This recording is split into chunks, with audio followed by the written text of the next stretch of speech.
We're back with another episode of Weekly Movie News. I hope your Sunday's going well. We got a lot to discuss today, so make sure you leave a like. First story we're going to get to talk about today is Furiosa, a Mad Max saga. I'm so excited about this movie, and it has a final runtime of 2 hours and 28 minutes, so basically 2.5 hours, and then if you want to not count credits, about 2 hours and 20 minutes, which I think is a perfect runtime. It also is rated R, because, all the bloody gore and all that, all the, car action they're going to go for. I actually forgot that Mad Max Fury Road was rated R, but it actually is, so that's interesting. I didn't even know it's rated R, because when a movie doesn't have nudity, I can never tell when it's rated R. I guess when you can just see blood, it's going to be rated R. And Mad Max Fury Road was about 2 hours, so this movie is decently longer. It's about 20 minutes longer.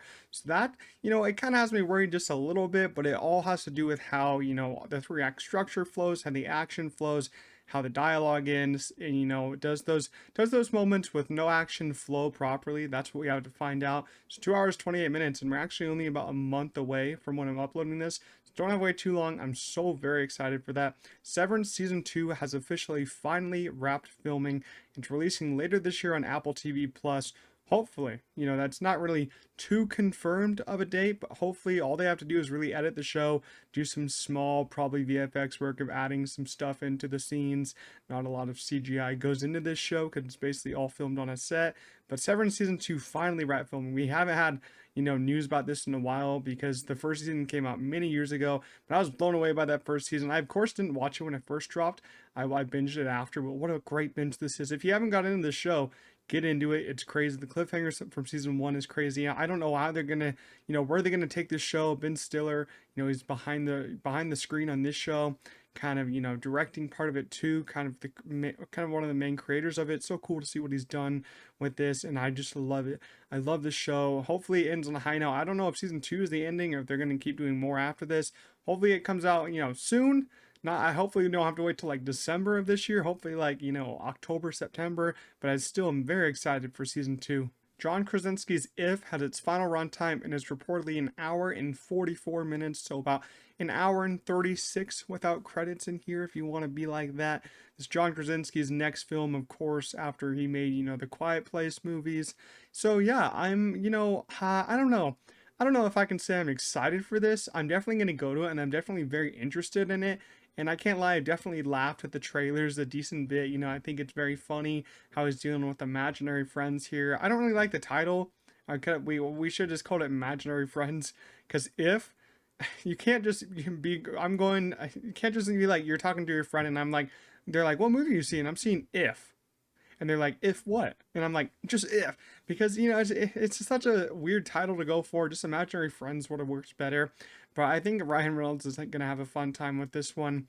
And this is interesting because Ryan Reynolds actually has 2 movies releasing this summer. This, a very, kid-friendly family film, and Deadpool and Wolverine, a very not kid-friendly and family movie. But yeah, I think this movie will be probably a ton of fun. Not expecting anything amazing, expecting, a fun time with funny moments.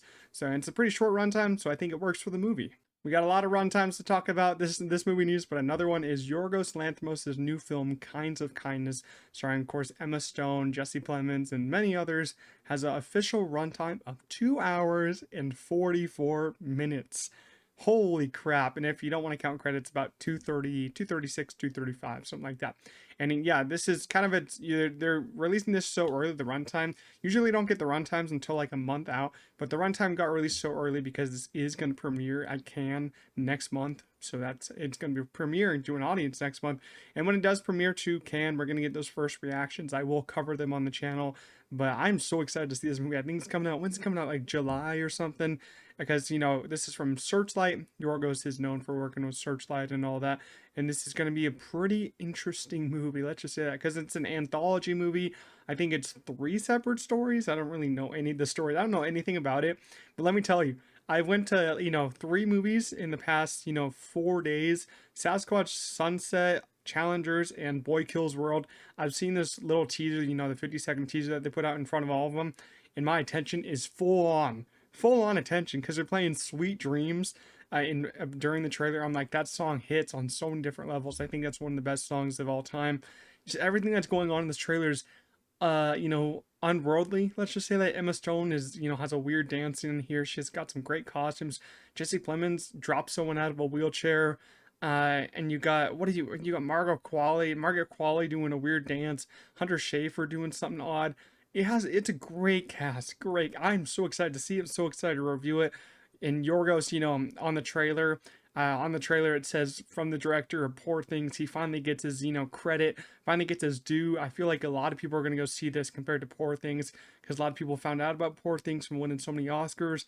So Yorgos is going to have even more fans. I'm so happy I became a fan of him before Poor Things, jumped on his ship before, Poor Things, but I was still late to the party because he already released, The Favorite and Lobster before I got to him.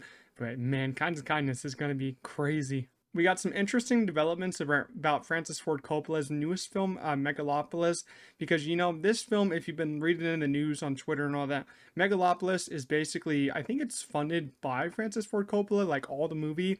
So he's really having a hard time trying to sell this movie to to a studio so they can put it in theaters and all that. It's basically distribution for this movie. He's kind of having a hard time finding distribution for this movie, but it has finally been picked up by Lee Pacte in France and is expected to release in theaters in late September. And you're probably cheering inside your house, being like, "Oh yeah, I finally get to see the movie," but it's not coming to the U.S. just yet. There's no distributor for the U.S. yet. That's just for France. So people in France are going to get really lucky if no one in the US decides to pick this up. It's so weird no one decided to pick it up, but I guess it could be a major flop. But I'm sensing that someone's going to pick it up after Cannes because it's going to screen at Cannes. Someone will pick it up eventually. It's just not going to be left on the table for that long. I don't know who's going to pick it up. I'm feeling like maybe it could be like an Apple situation because Apple likes to pay a lot of money for movies, just like at Killers of the Fire Moon and Napoleon. They paid a lot for those. Argyle, they paid a lot for that and didn't get any return on those movies. But yeah, I could see Apple picking this up. But France is gonna get it. US we're probably gonna find out in a couple months when we're gonna get this movie in the US. The Wild Robot has been officially delayed to September 27 to avoid competition with Transformers 1. We almost had a Barbenheimer type moment again because the Wild Robot and Transformers 1 were both set to release on the same day. But now Wild Robot has been delayed. I think it's been delayed 1 week, which is interesting. I think it should have been delayed 2 weeks if they're trying to move. But yeah, I think with this, it's like I think Wild Robot moved because Transformers as a brand is pretty strong. But I wouldn't have moved if I was the Wild Robot. I think the Wild Robot looks tremendously better than Transformers 1. But I will say Transformers is a huge brand, so a lot of kids will be going to that. I just don't think Transformers 1 is going to be a great movie. I think The Wild Robot looks amazing, looks stunning, animation work, the story could be really heartwarming there. Transformers 1 just looks very kiddish compared to, what Transformers fans are used to. So I don't really know how that's going to hold over, but we'll see. The Wild Robot, though, I am more excited for that than Transformers 1. One Piece Season 2 is reportedly set to begin filming in mid-June. I'm very, very happy about this. They're finally going to start filming this. Sometimes we have to wait like 4 years for a new season to show Stranger Things, but this, we should be getting the new season. I think we should be getting a new season next year for this show.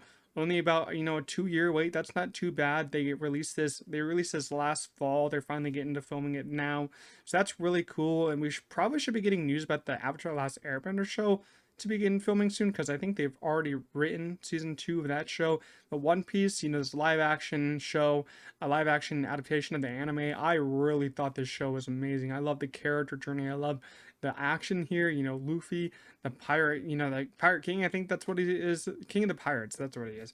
But I've actually never seen the anime, but I did really enjoy it. You don't really have to see the anime because they spell it out for you.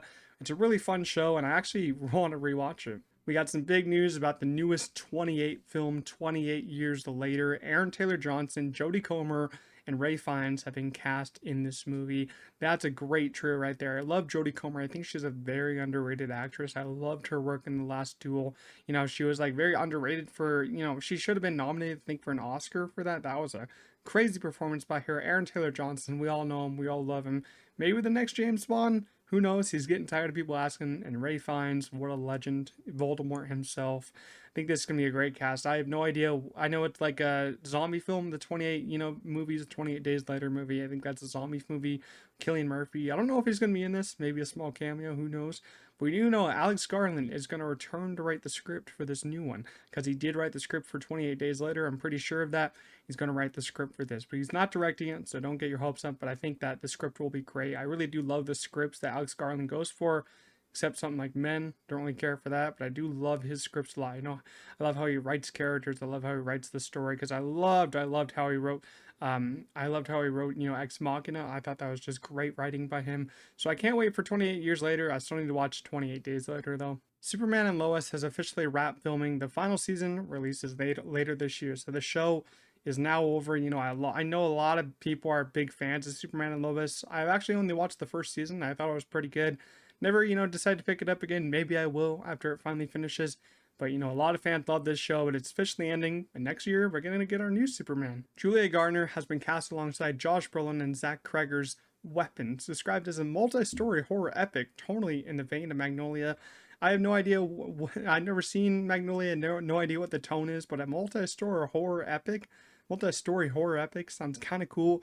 I think Zach Cregger is also the guy who directed Barbarian, which released I think 2 years ago. Barbarian caught me off guard. I didn't know what to think about Barbarian, but that was a really crazy movie. So many crazy scares in there.